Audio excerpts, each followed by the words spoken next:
right, let's talk a little Tennessee recruiting because Volunteers are exploding on the trail.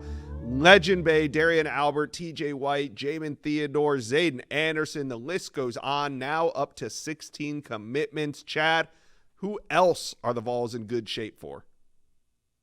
Yeah, they're in some battles. I think you look at where I live right here in Georgia. I can give you three guys right off the top of my head of starting with Braden Rouse, a big Mm-hmm. time target for Tennessee, he has been for a year plus.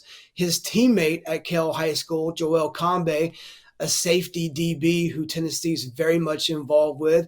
And then Daryl Rivers from McEachern High School in Powder Springs, Georgia, who Tennessee's really trending with, who will announce his decision later on this week.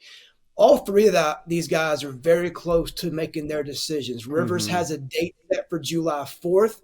Combe and Rouse could be days away, maybe a week at the most away from making that decision as well. Tennessee could end up with all three. They could end up with two out of three. They could end up with maybe one out of three. I like them right now the best for Daryl Rivers. He's a guy that went to Tennessee one time on the OV, fell in love with Knoxville. I like where Tennessee sits. I still would pick Tennessee for Braden Rouse today as well. Texas has come on strong. They've given him a lot to think about. They're Tennessee's biggest competition.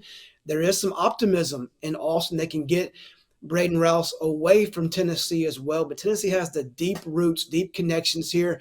It goes back to relationships and Mm-hmm. comfortability. Other things are involved now with NIL.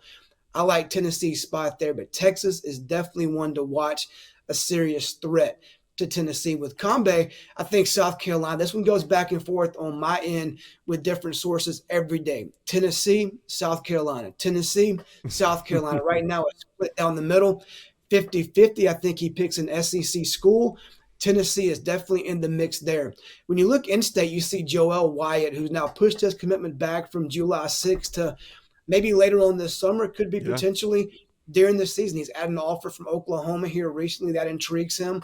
We still think Vanderbilt and Tennessee are kind of the main players in this race. Then you have offensive lineman in-state Kamari Blair, who Tennessee's come on strong, offered earlier this spring, has gotten him on campus and really kind of made him feel like a priority. South Carolina is a major player there. And then Tennessee, I think, is trending as well. I mean, they're an in-state school. They've made him a target. Could be potentially hard to beat. So then you have guys like, I know you want to bring up guys like Savion Hyder, Tristan Keys, the elite five-star, the best of the best at receiver and running back. Keys is committed to LSU. This will be a recruitment that goes into, all the way into the fall and closer to signing day in December with Keys, whether it be Tennessee pushing Miami, Texas A&M, Savion Hyder. I think Tennessee is battling Michigan there. There's some optimism with at least one source I talked to at Tennessee that they're very much right there, if not even slightly ahead of Michigan in this race. Other sources feel like Michigan, is setting the pace and doing a great job there with their staff and their history of running backs and how they run through the offense.